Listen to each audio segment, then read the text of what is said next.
నమస్కారం. ఐడ్రీమ్ ప్రేక్షకులకు స్వాగతం.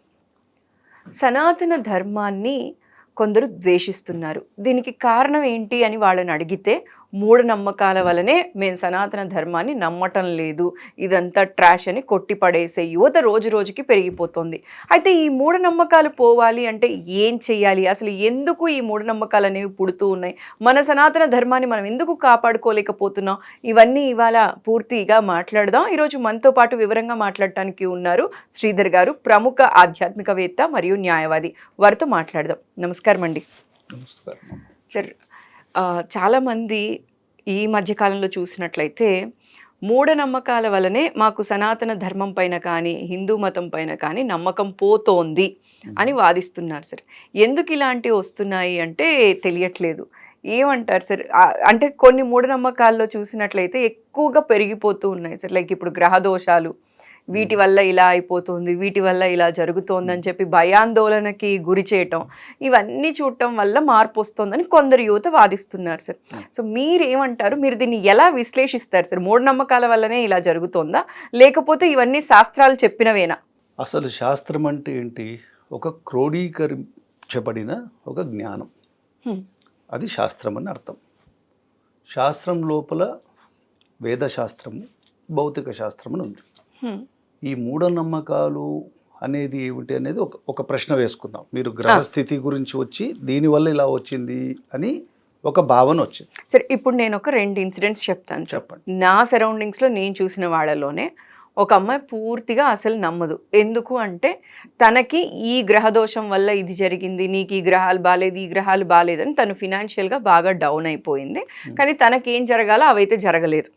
సో వాళ్ళ ఫ్యామిలీలో కొందరిని లాస్ అయిపోవడం, వీటి వల్ల అమ్మాయి టోటల్గా నాకు వద్దు, నేను ఇవేవి నమ్మను, లేచామా వెళ్ళామా, నా పని నేను చేసుకున్నానా, నా పిల్లలు నేను చూసుకున్నానా, ఇదే చాలు, ఇదంతా ట్రాష్ అని చెప్పి తను వాదిస్తుంది.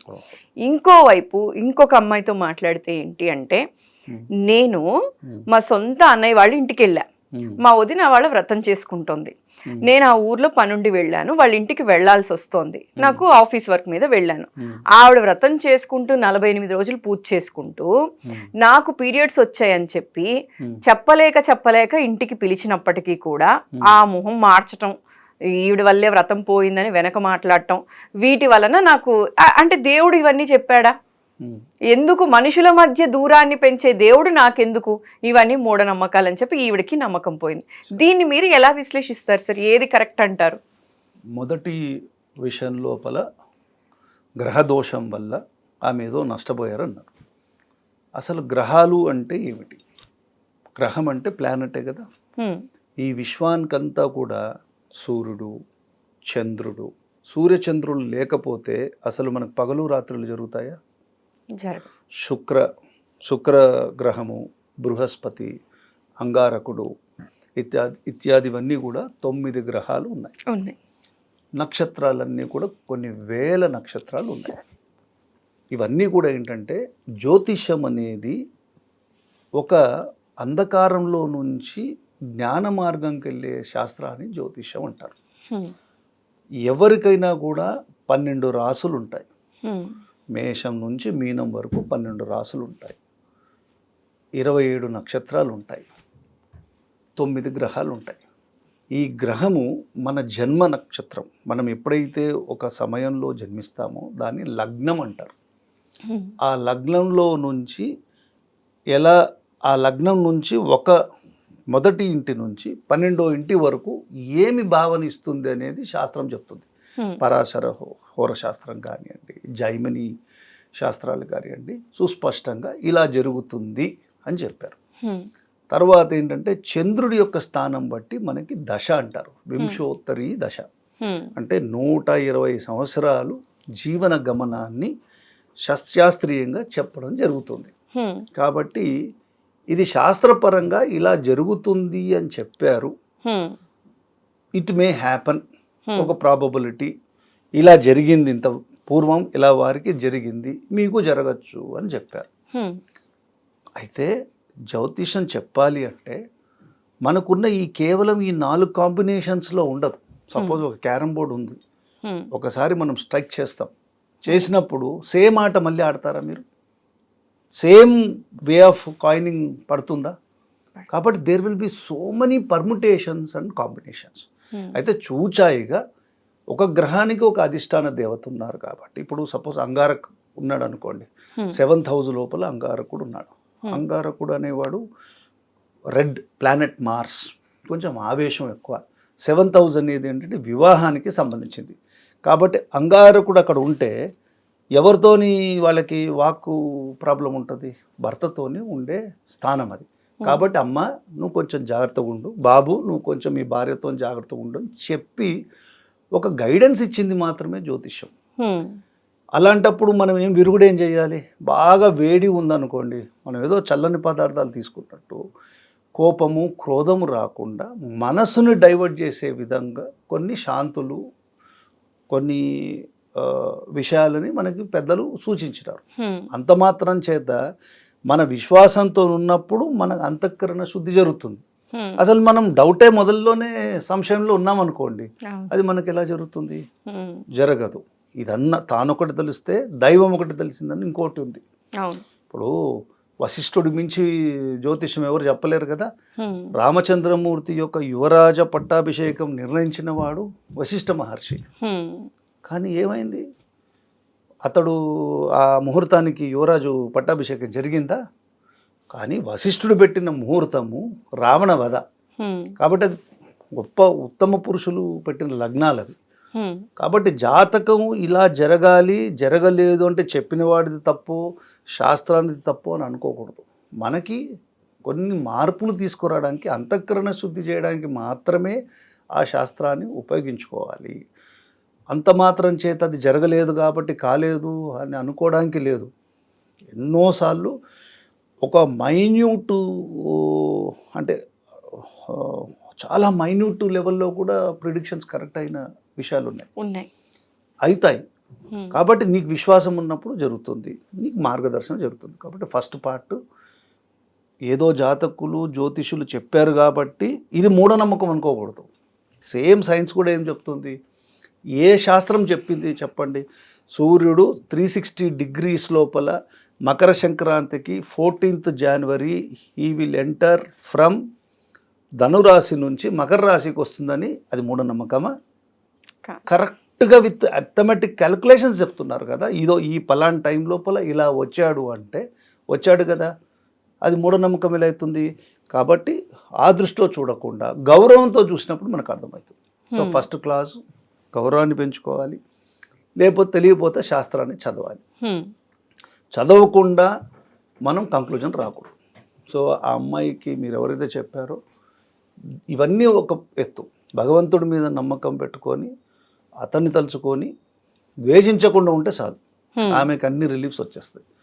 రెండో విషయం లోపల ఏదైనా సరే ఒక పూజ కానీ ఒక పుణ్యకార్యం కానీ చేసినప్పుడు నేచర్ని మనం గౌరవించాలి. స్త్రీ అన్నప్పుడు కొన్ని ఆటంకాలు వస్తాయి. అంత మాత్రం చేత వీళ్ళ మనసు లోపల అంతఃకరణ శుద్ధి ఉంటే ఫలము ఇచ్చేవాడు భగవంతుడు. కర్మణ్యే వ్యాధికారస్తే మా ఫలేషు కదాచన అంటే ఏంటి? నువ్వు చేయాల్సింది నువ్వు పూజ చేస్తున్నావు, ఏది ఒక ఇష్టి చేస్తున్నావు అంటే ఏదో ఒక కోరికతో చేస్తున్నావు. అలా చేసినప్పుడు ఈ అమ్మాయి అలా వచ్చినా రాకపోయినా నీకు ఫలం రాదు. ఎందుకు రాదంటే నీవు కోరికతో చేయకూడదు. ఆధ్యాత్మికత అంతా కూడా ఏం చెప్తుంది? కోరిక లేని ప్రేమ. భగవంతుడికి నీ కర్మ చెయ్యి, ఏదో నీ కావలసిన పనులు చెయ్యి, చేసి ఒక పుష్పం ఇచ్చినా కూడా ఆయన తృప్తి పడిపోతాడు. కాబట్టి నువ్వు చేసిన ఈ పూజ వల్ల నీకేదో ఫలం వస్తుంది, వీరి వల్ల ఆటకం వచ్చేది అనేది మూర్ఖత్వం. కాబట్టి ఆమె ముఖం మార్చుకున్నా, ఆమె మూతి మార్చుకున్నా ఫలం మాత్రం రాదు. ఎందుకంటే కోరికతో చేసే ఫలం రాదు. సరే ఈ మధ్య మనకంతా ఏంటంటే ఇది చేస్తే ఇది వస్తుందని చెప్పి జనాల దృష్టి లోపల రావడం వల్ల ఇది చేస్తే ఇలా రావడానికి అదేమన్నా ఏటీఎం సెంటరా భగవంతుడు అనేవాడు? వాడి కర్మఫలం ఉంది కదా. ఇప్పుడు ఎవడో ఒక నేరం చేశాడు, ఒకతడు ఒకరిని హత్య చేశాడు. హత్య చేసినప్పుడు దాని పర్యవసనం ఏంటి? వాడికి మరణశిక్షనో లేకపోతే యావత్ జీవ ఖైదీయో పడాల్సిందే. ఇది చేసిన దాన్ని వదిలేసి మధ్యలో వాడు కానీ భగవంతుడు కానీ ఎలా మారుస్తాడు? నీలో నీవు మార్పు రావాలి, కానీ ఇది మార్చలేడు. నువ్వు చేసిన కర్మని ఎవడూ మార్చలేడు. ఎవరు మార్చగలుగుతారు అంటే నీకు నీవే ఎప్పుడైతే ఒక సుస్పష్టమైన భావజాలంకి వచ్చి నేను చేసింది తప్పు అనే భావన వచ్చినప్పుడు అది మారేది మారకపోంది, క్షమించాలన్నా క్షమించకూడదనుకున్నా ఆ decision is for the God. కాబట్టి మనం చేసే ఈ పూజా కార్యక్రమాలతోని భగవంతుని కట్టివేస్తామనుకోకూడదు, అది తప్పు. కాబట్టి ఆ అమ్మ వెళ్ళినా వెళ్ళకపోయినా, వీళ్ళు ముఖం మార్చుకోకపోయినా వాళ్ళకి ఇచ్చే ఫలం మీరు ఇది చేశారు కాబట్టి భగవంతుడు బంధిస్తున్నారా? అట్లని చెప్పి చేయకూడదా అనొచ్చు. అట్లాంటప్పుడు పూజా పునస్కారాలు కార్యక్రమాలు ఉండకూడదా అంటే చెయ్యాలి. ఎవరి కోసం చేయాలి? వాడి ప్రీతి గురించి చేయాలి.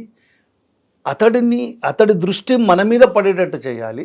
భగవంతుడితోని నవవిధ భక్తి సంబంధాల్లో ఏదో ఒక సంబంధం లోపల భగవంతుడికి దగ్గరకు కావడానికి చేయాలి. కానీ భౌతికమైన కోరికల గురించి భగవంతుడనే ఒక ఐరావతాన్ని మనం తాళ్ళు వేసి బంధించకూడదు. కాబట్టి అలాంటి కోరికలతో చెప్పేది ఏమను అయితే ఒకటి అట్లని చెప్పి పూజలు పునస్కారాలు యజ్ఞయాగాదులు చేయకూడదా అంటే సామూహికంగా సర్వభూతరాశులకి సర్వే జనా సుఖినో భవంతు అనే వాటికి అన్నిటి కూడా భగవంతుడు తప్పకుండా సహకారం ఇస్తాడు. ఆయన చెప్పాడు, ఎవరైతే ఈ పంచభూతాలకి ఎవడైతే వాటికి కావాల్సిన యజ్ఞాలు ఇవ్వకుండా ఉండేవాడు కృపణుడు అని తిట్టాడు. అంటే మీరు సర్వభూతాలని ప్రేమించండి, రక్షించండి అన్నాడు. కొందరు ఏమంటున్నారు, ఈ భూతాలు నమ్ముతారు అంటున్నాడు. అది భూతం అంటే ఏమనుకుంటున్నాడు? మరి ఏదో పిశాచి అనుకుంటున్నాడు. భూతములు అంటే పంచభూతాలైన ఆకాశ, వాయువు, అగ్ని, జలము, పృథ్వీ, ఈ పంచభూతాల్లోనే కదా మనం జీవించేది. కాబట్టి వాటికి దైవయజ్ఞం, పితృయజ్ఞం ఇత్యాది పంచ మహాయజ్ఞాలు ఉన్నాయి. దాని ప్రకారం భూతయజ్ఞం అంటారు. మనం వాటిని గౌరవించే యజ్ఞయాగాదులు చేయడము is to give a good way for our life. మనం ఇప్పుడు పొల్యూషన్ వచ్చింది, మనం విధ్వంసం చేసుకుంటే భావితరాలు ఎలా బతుకుతాయి? కాబట్టి ఋషులు ఏం చెప్పారు? ఆర్యులు, అయ్యా ఈ యజ్ఞం ద్వారా ఇలా గౌరవించు అన్నారు. కాబట్టి దానికిను మన వ్యక్తిగతమైన కోరికలకి మనం తీసుకోకూడదు అని నా మనం. చాలా చక్కగా విశ్లేషించారండి. సో అందరికీ కూడా ఇది అర్థమవుతుంది. సో మూఢనమ్మకాలని ఎక్కువగా బుర్రలో వేసుకొని మన ఆలోచన విధానం సరిగా లేకపోవటం వల్ల, లేకపోతే ఎవరో ఏదో చేయటం వల్ల అది మన మీద ఇన్ఫ్లుయెన్స్ చూపించి దేవుడికి దూరం అవ్వకుండా సనాతన ధర్మాన్ని కాపాడుకోగలిగితే చాలా. పాయింట్ పట్టారు. మీకు ఉండాల్సింది మూఢనమ్మకం కాదు, విశ్వాసం. కాబట్టి విశ్వాసం ఉన్నప్పుడు విశ్వాసమే మీకు అన్నీ నేర్పిస్తుంది. అంతేగాని విశ్వాసం ఉన్న స్థితికి రావాలి. పెద్దలు చెప్పిన శాస్త్రము కేవలం ఎవరికో డబ్బు ఆర్జన గురించో లేకపోతే మనల్ని మోసగించడానికి చేస్తారా? అంత గొప్ప గొప్ప ఋషి పరంపరలో ఉన్నవారు వారికి ఏం పట్టింది? మనల్ని ఎందుకు మోసం చేస్తారు? అలా అంటున్నారు అంటే వారు పరమతం యొక్క ఇన్ఫ్లుయెన్స్లో వెళ్ళినట్టు ఫస్ట్ ఇండికేషన్ అది. నెక్స్ట్ ఏమంటారు, ఈ దేవుళ్ళు ఏం పని చేయట్లేదు, మా దేవుడు పనిచేస్తారని నెక్స్ట్ స్టెప్ వస్తుంది. కాబట్టి అది ఇట్స్ పొటెన్షియల్ ఇమిగ్రెంట్ అంటారు వీసా ఇచ్చేటప్పుడు. అట్లా పొటెన్షియల్ కన్వర్ట్ మాట్లాడే మాటలు ఇవన్నీ. సో ఎవరైతే విశ్వాసాన్ని కోల్పోతున్న వాళ్ళకి ఈ వీడియో ఆధారంగా మళ్ళీ వాళ్ళు వెనకడుగు వేయకుండా మళ్ళీ భగవంతుడికి దగ్గరగా వస్తారని మనస్ఫూర్తిగా కోరుకుంటూ, ఇవాళ మీ విలువైన సమయాన్ని మా ప్రేక్షకుల కోసం కేటాయించి ఇంత చక్కగా విశ్లేషించినందుకు మరోసారి ప్రత్యేక ధన్యవాదాలండి. నమస్కారం.